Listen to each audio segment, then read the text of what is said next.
Welcome students, मेरे channel टेकी पवन academy में आपका फिर से स्वागत है। चैनल पर पहली बार आए हैं तो चैनल को जरूर सब्सक्राइब करें। हमारी मैक्रो इकोनॉमिक्स की सीरीज चल रही है। हिंदी मीडियम में ऑलरेडी मैक्रो इकोनॉमिक्स अवेलेबल है चैनल पर, और ये इंग्लिश मीडियम में कन्वर्ट करने की मेरी पूरी कोशिश है। उसी क्रम में आज का हमारा वीडियो है economy's equilibrium, aggregate demand is equal to aggregate supply. इस वीडियो में हम देखेंगे कि कैसे AD is equal to AS के द्वारा हम इकोनॉमी का इक्विलिब्रियम करते हैं। तो चलते हैं वीडियो पर। सबसे पहले हम देख लेते हैं मीनिंग ऑफ एग्रीगेट डिमांड। इसके ऊपर डिटेल वीडियो में बना चुका हूं, आप वो जरूर देख लें। यहां मैं शॉर्ट रूप में आपको जरूर बताऊंगा। Aggregate demand is the total demand made for all final goods and services in an economy during an accounting year. Aggregate demand क्या होती है? एग्रीगेट डिमांड किसी भी इकोनॉमी की टोटल डिमांड होती है। किसी भी इकोनॉमी की टोटल डिमांड को ही एग्रीगेट डिमांड कहते हैं। और किसकी टोटल डिमांड? जितनी भी इकोनॉमी में final goods and services production हुआ है इनका during an accounting year. Accounting year क्या होता है इंडिया में? 1 अप्रैल टू 31 मार्च को अकाउंटिंग ईयर कहते हैं। ठीक है, तो 1 अप्रैल टू 31 मार्च को जितना भी प्रोडक्शन हुआ है इकोनॉमी में फाइनल गुड्स एंड सर्विसेज का, उसकी जितनी डिमांड हुई है टोटल डिमांड, उसी को हम क्या कहेंगे? Aggregate demand. ठीक, in an economy during an accounting year. फिर आगे देखते हैं, in other words aggregate demand is the total expenditure during an accounting year. तो सिंपल सी बात, जितनी डिमांड हुई है, मान लीजिए 12 लाख की डिमांड हुई, तो 12 लाख टेबल्स की अगर डिमांड हुई है तो 12 लाख टेबल पर जितना एक्सपेंडिचर हुआ, मान लीजिए 50 लाख एक्सपेंडिचर हुआ, ठीक है, 50 लाख रुपीज, तो ये 50 लाख रुपीज क्या हुआ? एक्सपेंडिचर हो गया। तो कहने का मगर अगर हम देखें तो इन 12 लाख टेबल की जो प्राइस है वो कितनी हुई? 50 लाख रुपीज। तो 50 लाख रुपीज की ही डिमांड हुई है और कंज्यूमर्स के द्वारा या इन्वेस्टर्स के द्वारा 50 लाख रुपीज की ही एक्सपेंडिचर हुआ है। इसीलिए इकोनॉमी में टोटल डिमांड या एग्रीगेट डिमांड, जितना भी इकोनॉमी में डिमांड हुआ है, जिसको हम एडी कह रहे हैं, AD is equal to AE होता है, यानी कि aggregate demand is equal to aggregate expenditure economy का होता है। ठीक है, फिर आगे देखते हैं।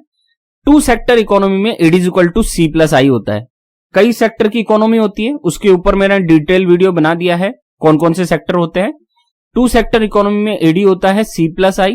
ठीक है, 3 सेक्टर इकोनॉमी में होता है AD is equal to C plus I plus G, और 4 सेक्टर इकोनॉमी में होता है AD is equal to C plus I plus G plus X minus M.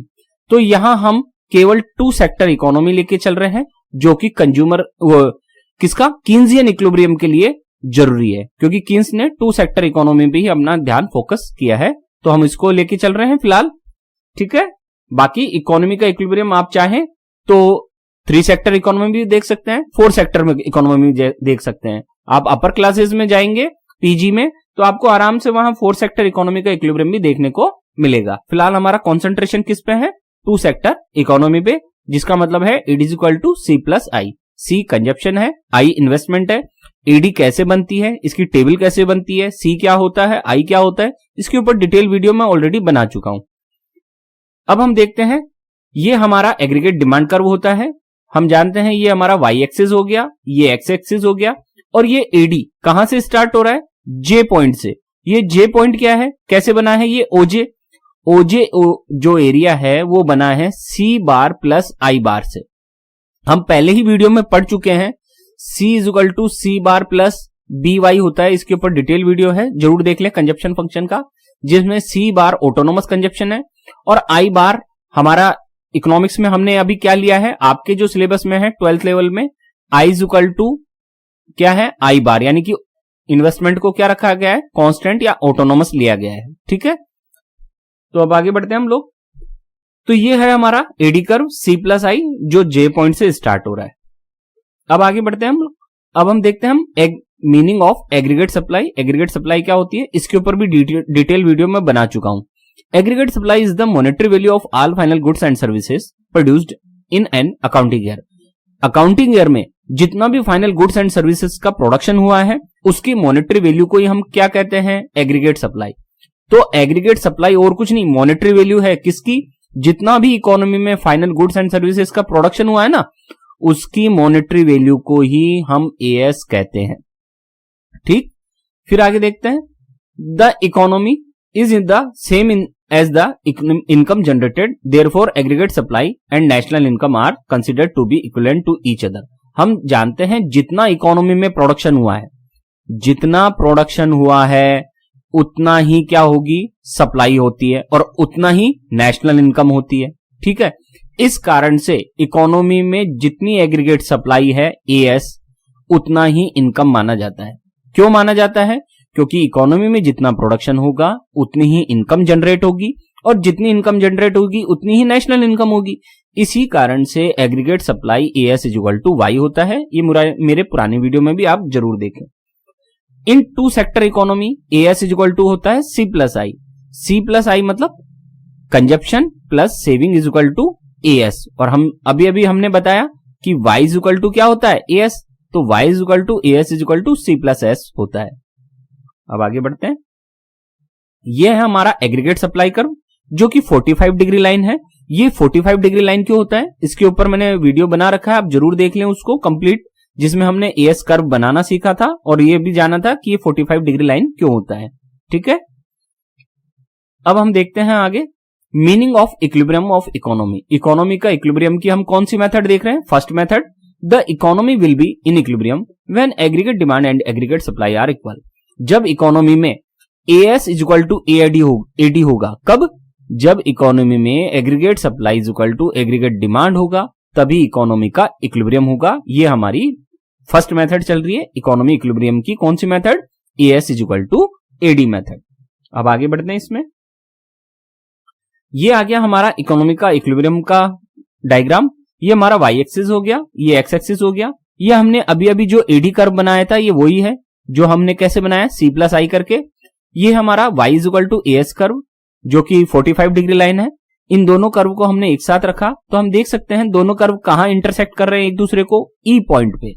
इस ई पॉइंट को ही इकोनॉमी का इक्विलिब्रियम पॉइंट कहेंगे। जहां AD is equal to AS होता है उसी को हम इकोनॉमी का इक्विलिब्रियम पॉइंट या ई पॉइंट के नाम से जानते हैं। और इस केस में नेशनल इनकम कितनी है? इक्विलिब्रियम लेवल पर नेशनल इनकम है ओ से लेकर वाई तक। कितनी?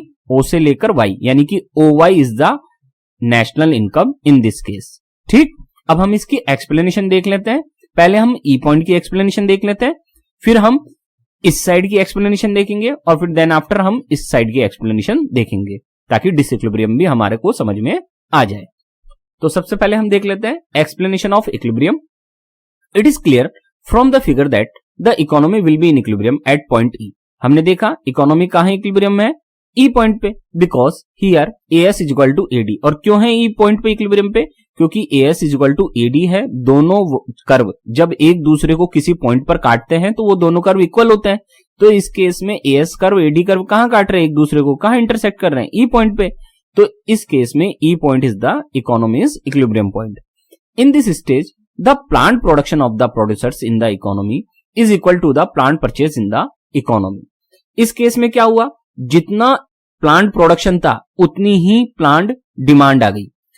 एएस क्या बता रहा है? प्लांट प्रोडक्शन को, और एडी क्या बता रहा है? प्लांट डिमांड को। तो ई पॉइंट ऐसा पॉइंट है जहां प्लांट प्रोडक्शन और प्लांट डिमांड दोनों इक्वल हो गई है, जिस कारण से ये इकोनॉमी इक्विलिब्रियम में हो गई है।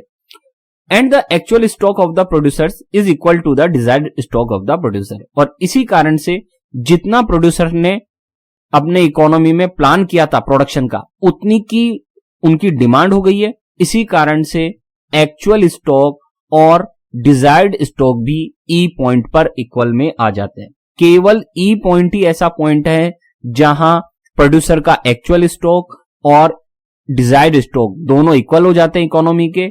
इस कारण ही ई पॉइंट को इक्विलिब्रियम पॉइंट माना जाता है। ये तो हो गई इक्विलिब्रियम की बात। अब हम देखते हैं डिसइक्विलिब्रियम। तो डिसइक्विलिब्रियम पहला केस देख लेते हैं हम। When aggregate supply exceeds aggregate demand. जब एएस ग्रेटर देन एडी हो तब क्या स्थिति होगी? अब बताइए, एएस ग्रेटर देन एडी का है, ये है ई पॉइंट के इस साइड में। ये देखिए, यहां हम कोई भी पॉइंट ले सकते हैं। ये जी एच हो गया मान लीजिए और ये y1 हो गया। ठीक है, तो ई पॉइंट के इस साइड में कोई भी पॉइंट आएगा तो उसको हम क्या कहेंगे? AS greater than AD point. क्यों? क्योंकि आप देख सकते हैं यहां एएस वाली लाइन ऊपर है और एडी वाली लाइन नीचे है। तो अगर हम यहां नापने की कोशिश करें तो G से लेकर Y1 तो AS हो गया और H से लेकर Y1 AD हो गया। तो इसका मतलब है G से लेकर H तक ये एग्रीगेट सप्लाई क्या हो जाएगी, एक्सेस एग्रीगेट सप्लाई हो जाएगी। ठीक है ना। अब हम इसको डिफाइन कर लेते हैं। Such a situation is seen in the figure after the equilibrium point E। हम देख सकते हैं ये सिचुएशन कहां है, इक्विलिब्रियम पॉइंट E के बाद में है, आफ्टर है। When aggregate supply exceeds aggregate demand, some goods in the economy will remain unsold resulting in unwanted stock generation. इस केस में क्या हुआ, इस केस में क्या हुआ कि प्रोडक्शन तो है ज्यादा, स्टॉक ज्यादा रह गया इकोनॉमी में और डिमांड क्या रह गई, कम। तो प्रोडक्शन इकोनॉमी में ज्यादा हुआ था, उसकी डिमांड कम थी, तो क्या होगा, प्रोडक्शन स्टॉक रह जाएगा, प्रोड्यूसर्स के पास क्या रह जाएगा, अनवांटेड स्टॉक। वो चाहते थे ये स्टॉक बिक जाए, लेकिन ये स्टॉक सेल नहीं हुआ और अनवांटेड स्टॉक उनके पास रह गया। तो क्या होगा, इसका परिणाम क्या होगा, due to which producers will reduce production in the economy. तो प्रोड्यूसर्स क्या करेंगे, उनके पास ऑलरेडी स्टॉक पड़ा है, तो वो क्या करेंगे, फिर प्रोडक्शन को घटाएंगे, रिड्यूस करेंगे प्रोडक्शन को, which will result in reduction in employment. और प्रोडक्शन घटाने के लिए वो क्या करेंगे, प्रोडक्शन अगर डिक्रीज होगा इकोनॉमी में तो क्या होगा, एम्प्लॉयमेंट भी डिक्रीज होगा। ठीक है। And consequently in national income, और एम्प्लॉयमेंट डिक्रीज होगा तो ऑब्वियसली नेशनल इनकम भी डिक्रीज होगी, क्योंकि नेशनल इनकम किसके इक्वल होती है, एम्प्लॉयमेंट के, और एम्प्लॉयमेंट किसके इक्वल होता है, प्रोडक्शन के। हम ये इकोनॉमिक्स में पढ़ चुके हैं। This process will continue until equilibrium is again reached at point E। In this case again AS is equal to AD।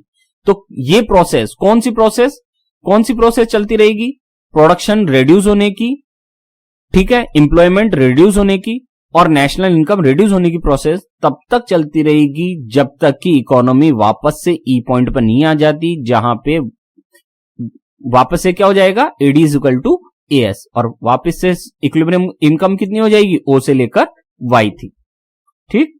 अब हम देख लेते हैं, ये तो हमने देखा AS ग्रेटर देन AD हो, ये वाला केस। अब हम नेक्स्ट केस देख लेते हैं, when aggregate demand exceeds aggregate supply. अब AD ग्रेटर देन AS हो, AD ग्रेटर देन AS का है, E पॉइंट के इस साइड में कोई भी पॉइंट हो सकता है, ये यहां पे आप देख सकते हैं G पॉइंट, ये हमने Y.1 मान लिया, तो इस केस में G से लेके Y1 तक AD है, जबकि H से लेके Y1 तक क्या है, AS। तो इस केस में हम देख सकते हैं ये हमारे पास एग्रीगेट डिमांड ज्यादा है।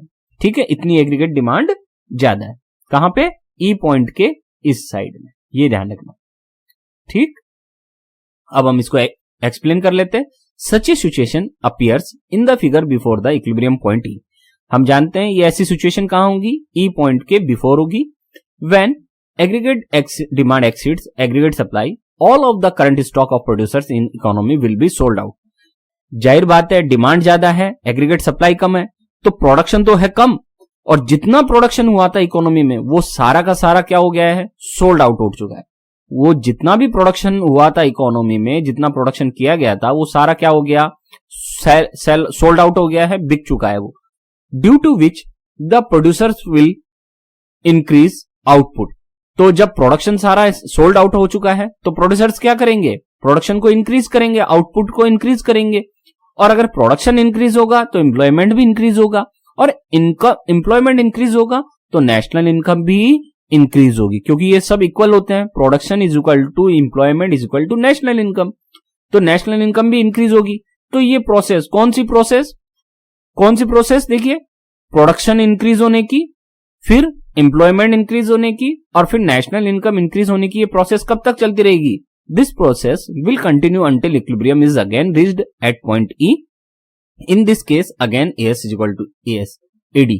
ये प्रोसेस तब तक चलती रहेगी जब तक कि इकोनॉमी वापस से E पॉइंट पर नहीं आ जाती, और इस केस में वापस AD is equal to AS हो जाएगा और इकोनॉमी का इक्विलिब्रियम हो जाएगा। तो हमने देखा किस तरह से E पॉइंट पे इक्विलिब्रियम में होता है, किस तरह से E पॉइंट के बाद इक्विलिब्रियम में होता है, और किस तरह से E पॉइंट के पहले डिसइक्विलिब्रियम होता है, तो वापस से अल्टीमेटली इक्विलिब्रियम हमारा E पॉइंट पे आता है और नेशनल इनकम OY होती है। अब इसी चीज को हम टेबल से देख लेते हैं, टेबल देखते हैं। तो ये टेबल हम बनाना सीख चुके हैं, मैं फिर कह रहा हूं, हम पूरी सीरीज चल रही है, आप उसे जरूर देखें, हम वर्क कर चुके हैं। ये हमारी एग्रीगेट सप्लाई है जो कि C+S करके बनी है। ये 100 का मैंने लिया है सम, 0, 100, 200, 300, 400, 500। कंजप्शन 40, 100, 160, 220, 280, 340। सर ये कहां से आ रहे हैं? ये कंजप्शन कर्व बनाना सीखा था, कंजप्शन की टेबल बनाना सीखा था, वहां से आप जरूर देखें। इन्वेस्टमेंट हमने ऑटोनोमस लिया है, तो हर जगह ये क्या है? 80, 80, 80, 80, 80 कांस्टेंट है। और एग्रीगेट डिमांड कैसे बनती है? AD is equal to C plus I होता है। तो C और I को ऐड करेंगे तो हमारे पास आ जाएगी 40 plus 80 is equal to 120, 100 plus 80 is equal to 180। इस तरह से हमने एडिशन किया है। तो अब AD इज हमारी जो इकोनॉमी की इक्विलिब्रियम कंडीशन है वो क्या है कि AD is equal to AS होना चाहिए। अब कहां है AD is equal to AS? तो देखो यहां है। AS कितना है? 300। AD कितना है? 300। इट मींस इकोनॉमी यहां इक्विलिब्रियम में होगी। ठीक है, इस जगह इक्विलिब्रियम में होगी 300 के लेवल पे। और नेशनल इनकम कितनी होगी उस केस में? 300। क्यों? क्योंकि जहां AS is equal to AD होता है उसी को हम इक्विलिब्रियम पॉइंट कहते हैं, और उसी के रिगार्डिंग जो इनकम होगी नेशनल इनकम, वही हमारी इक्विलिब्रियम नेशनल इनकम कहलाएगी। तो इस केस में हमारी नेशनल इनकम या इक्विलिब्रियम नेशनल इनकम 300 होती है। ठीक है, तो ये है हमारा पूरा वीडियो। आप पुरानी वीडियो जरूर देखें ताकि ये टॉपिक आपको अच्छी तरह समझ में आ जाए। उम्मीद है ये छोटा सा वीडियो आपको अच्छा लगा होगा। स्टूडेंट्स, मेरे 2 चैनल हैं, एक है टेकी पावन एकेडमी, दूसरे का नाम है इंफॉर्मेशन टेक्नोलॉजी सेंटर। यूट्यूब के हैं दोनों चैनल। टेकी पावन एकेडमी पर आपको सारा एजुकेशनल कंटेंट मिलेगा इकोनॉमिक्स के बारे में, और इंफॉर्मेशन टेक्नोलॉजी सेंटर पर आपको share market, NPS, CCS, NPS rules, PPF, fixed deposit schemes, gold investment schemes, SBI schemes, post office की स्कीम्स, MS एक्सेल की मास्टर सीरीज, कंप्यूटर और मोबाइल के सॉल्यूशंस और बेस्ट इन्वेस्टमेंट प्लान की 100% सही और संपूर्ण जानकारी मिलेगी। तो आप मेरे दोनों चैनल जरूर सब्सक्राइब कर लें। आज का पूरा वीडियो देखने के लिए आपका बहुत बहुत धन्यवाद।